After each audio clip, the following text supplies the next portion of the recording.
et bienvenue sur la chaîne Mystic et Fibrae. Mystic et Fibrae, c'est ma chaîne, moi c'est Pauline et je vous retrouve aujourd'hui pour ce 21e jour de Vlogtober. Un Vlogtober un petit peu particulier. Si vous avez l'habitude de ma chaîne, vous savez que normalement on étudie plutôt, on étudie n'importe quoi, on n'étudie pas en fait. On suit lors de mes vlogs réguliers mes avancées dans les différents loisirs créatifs que j'entreprends. Et pour le Vlogtober, j'ai justement décidé de ne pas vous montrer des avancées, mais plutôt vous montrer une étude, l'étude des runes, celle des arts divinatoires, en m'appuyant sur un livre que je n'ai pas là, donc voilà, regardez l'épisode d'hier, je crois que je vous l'ai montré. Et en m'appuyant sur un jeu de cartes d'oracle de runes que j'ai acheté il y a de cela presque 20 ans je pense, en Irlande. Voilà. Donc chaque jour nous regardons l'almanach de la sorcière pour voir les différents sorts qu'il nous propose, sorts qui sont systématiquement impossibles à faire. On voit aussi quelles sont les odeurs anniversaires, je n'ai pas bien saisi le concept, quel est le djinn ou le génie du jour. Et regardez les illustrations qui sont toujours complètement barrées. Voilà. Ensuite, on travaille sur une rune. Quand il y a des questions, je réponds aux questions quand je peux. Hein. Je dis ce que je pense, c'est tout. Je ne suis pas une référence en la matière. Je vous ai dit, vous m'accompagnez dans mon étude. Et il y a du boulot. Voilà. Et puis pour finir, on tire une carte d'un jeu d'oracle. Voilà. Et on l'étudie ensemble, voilà, et pour finir. Bien, allons-y. Écoutez, hop, notre petit almanach. Notre gentil petit almanach qui est là, l'almanach de la sorcière.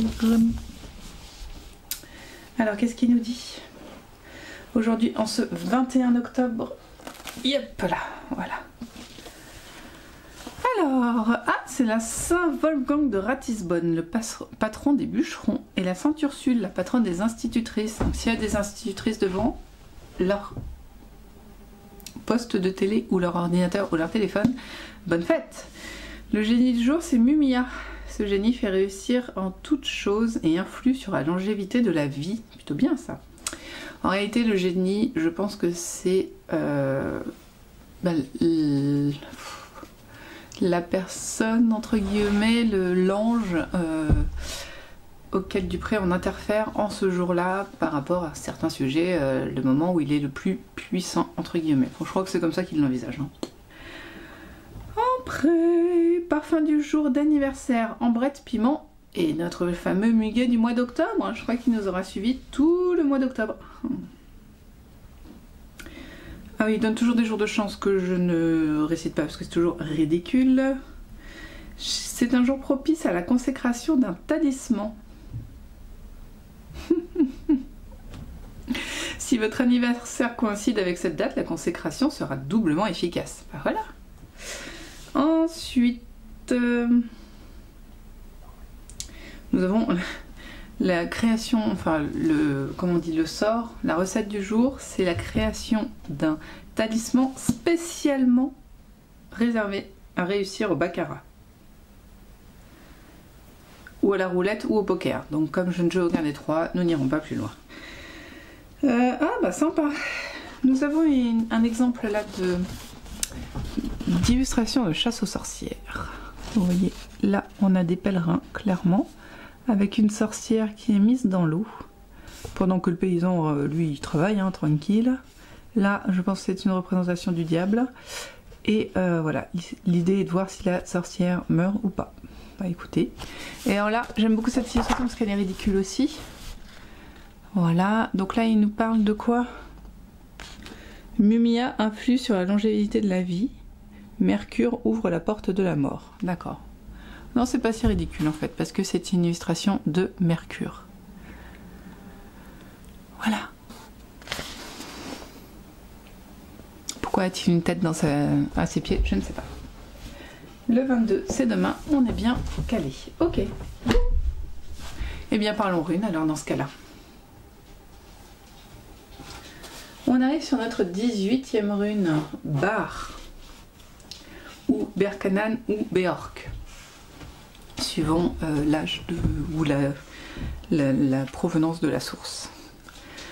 Alors, c'est le signe, l'espèce de B là, bizarrement. Donc là, on a barre, on voit qu'on est sur la nuit, c'est la 18e rune et son son et sa lettre, c'est le B. Alors, elle est jolie cette rune, on va l'étudier un petit peu comme d'habitude. Donc, c'est un paysage avec, vous voyez, des collines, le soleil se lève et la lune est ici. On voit les étoiles, dominance de bleu et de vert. Toujours un arbre, hein, parce que je pense que sur 90% des cartes de ce jeu, il y a un arbre. Et au fond là-bas. Mais normalement, on voit le signe B. Ah, là, on le voit, regardez. Il est là, le B, mais il est couché. D'habitude, ils le mettent bien au milieu, mais là, j'ai l'impression qu'ils l'ont mis comme ça. Dites-moi ce que vous en pensez. Et là, on voit bien. Voilà. Alors, qu'est-ce que nous dit Barre? Barre, de son petit nom, le bouleau, donc, que voici, je suppose, a une polarité femelle. Son élément est la terre. Ok, ça marche. Je vous ai dit, hein, on a beaucoup de ciel, mais il y a aussi de la terre. Sa divinité est Nertus. Et sa plante, bizarrement, c'est le bouleau. C'est comme l'if, là. C'était qui, if, hier? C'était hier, non? Qu'il était l'if? Non, tire. C'est laquelle l'if? Ah, voilà. Eo. Eo et son nom voulait dire if, et bizarrement, son arbre était l'if. Incroyable. Ou l'alchémine vulgaire, je ne connais pas cette plante. Ces animaux sont les ours, les poissons, les sangliers et les laits, qui sont les symboles de la déesse mère. Ces couleurs, le vert, le marron, le brun et le noir, qui représentent la terre. Ces pierres sont l'héliotrope, la calcédoine, la pierre de lune et l'agate mousse qui est de cette couleur-là. En astrologie, elle réfère aux poissons, à Jupiter et à Neptune. En pratique magique, on l'utilise pour des rituels de nettoyage, de purification et de fertilité. Elle sert à la magie féminine et elle est reliée à Ostara et aux différentes célébrations de la terre-mère.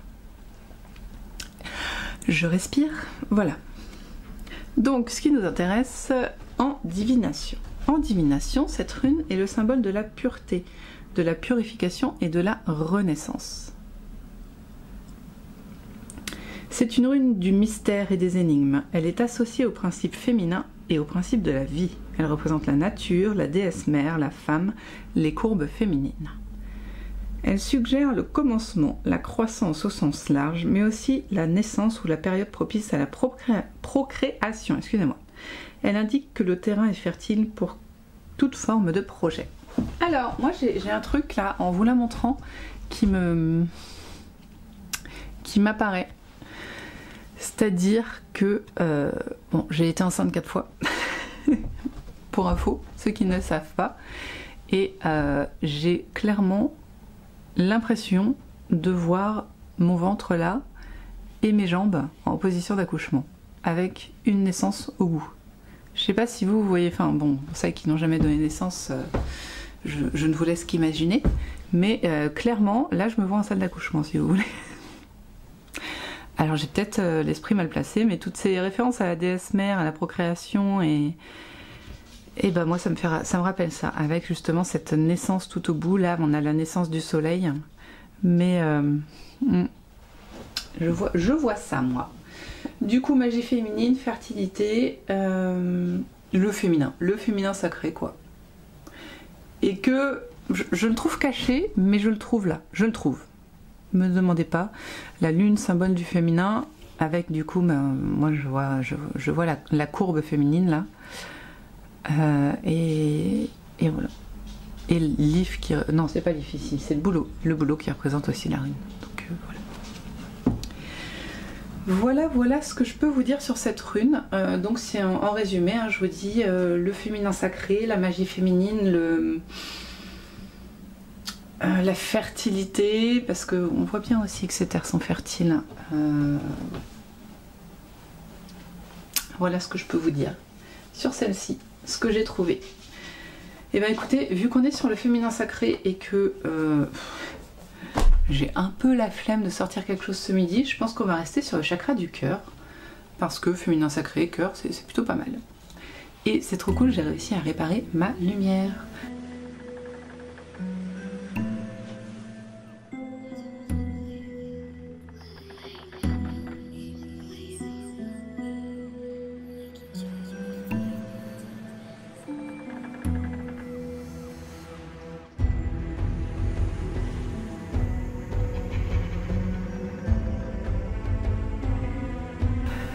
Je sais absolument pas comment vous expliquer ça. Autant depuis 2 jours elle essaye d'être gentille avec moi et de me montrer des cartes que je peux vous expliquer, mais alors là clairement bon.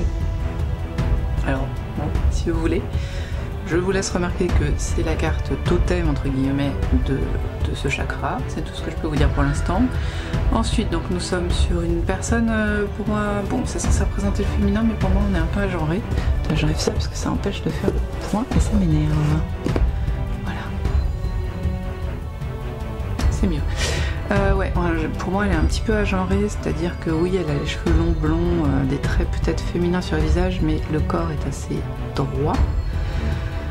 Donc âme sœur féminine, masculine, rien n'est défini. J'aime beaucoup ce croisement là du papillon et de la personne, comme si la rencontre se fait sans forcément être reconnue, et peut-être comment dire,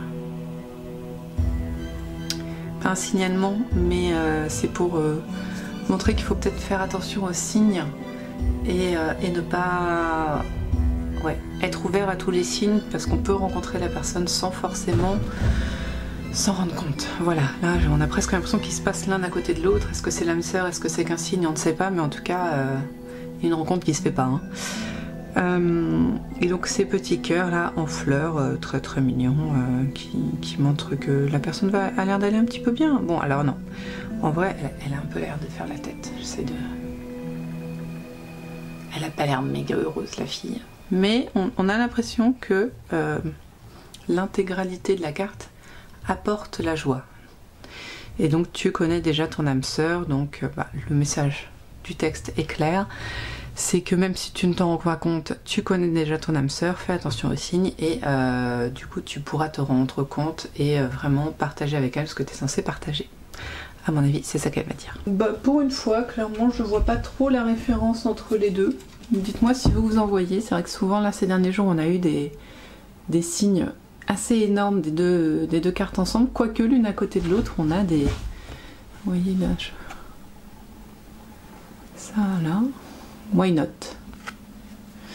Voilà, l'idée, il y a des idées semblables. Après, dites-moi si vous voyez le lien entre les deux, parce que c'est quand même fou qu'on en ait tout le temps et que là je n'en trouve pas. Voilà, écoutez, c'est tout ce que je vais pouvoir vous dire aujourd'hui, parce que je n'ai pas l'inspiration et que j'ai encore d'autres choses à tourner et à faire, et qu'il faut que je retourne au travail dans une demi-heure. Donc je vais vous le laisser, j'espère que cet épisode vous aura plu. Il était peut-être un petit peu plus court que les autres, mais quand même... On peut noter que je ne pense pas avoir fait d'épisode de moins de 10 minutes sur mes Vlogtober. C'est-à-dire que je vous consacre un minimum de 15 minutes par jour. Je suis assez contente de cet effort. Voilà. Mais je suis aussi très contente de partager ça avec vous et de faire cette étude, hein, clairement. Mais voilà, je n'aurais pas fait des vidéos de 3 minutes, hein, j'aurais toujours maintenu mon rythme. Donc, sortie de ce lançage de fleurs là, je vais maintenant vous dire merci beaucoup d'avoir regardé. Si ça vous a plu, un petit pouce, un petit commentaire si vous voulez qu'on discute un petit peu des cartes qui ont été tirées, de la rune et tout ça. Et encore une fois, pour la semaine prochaine, si vous avez des idées de tirage un petit peu globaux, ça se dit ça? On sait pas.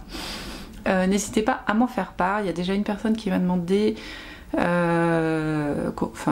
qui a dit qu'on pourrait peut-être demander ce que va nous réserver 2023, ce qui est une très bonne idée. Donc je pense qu'il y a un des tirages qui sera sur ça.